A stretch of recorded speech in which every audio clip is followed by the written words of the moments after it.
Azərbaycan-Braziliya Jiu-Jitsu İctimai Birliyinin təşkilatçılığı ilə 26 iyun Silahlı Qüvvələr Gününə əsr olunan turnir reallaşdı.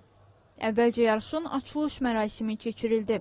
Tədbirdə İctimai Birliyin Prezidenti Agil Acalov, Birliyin rəsmiləri, idmançılar və media nümayəndələri iştirak etdilər. Mərasim dövlət himninin səsləndirilməsi ilə başladı. Rəsmi çıxışlardan sonra arena idmançıların ixtiyarına verildi. Yarışda iştirakçılar Braziliya Jiu-Jitsu döyüş sənətinin G və No-Gi versiyaları üzrə mübarizə apardılar. Biz bundan öncə də hər zaman vətənpərvərlik ruhunda yarışlar keçirirdik.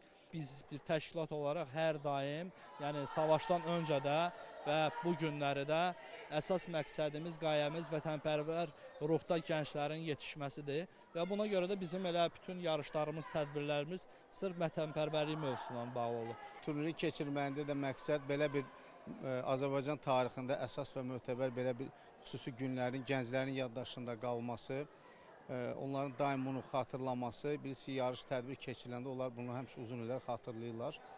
Və eyni zamanda da Braziliya Jiu-Jitsu üzrə idmançıların, belə deyək də, yarışda puxtələşməsi, onların texniki, fiziki baxımından, taktiki baxımından daha da inkişaf eləməsi məqsədini güdür və gələcəkdə də İctimai Birlik olaraq belə bir tədbirin keçirilməsini daha tez nəzərdə tuturuq.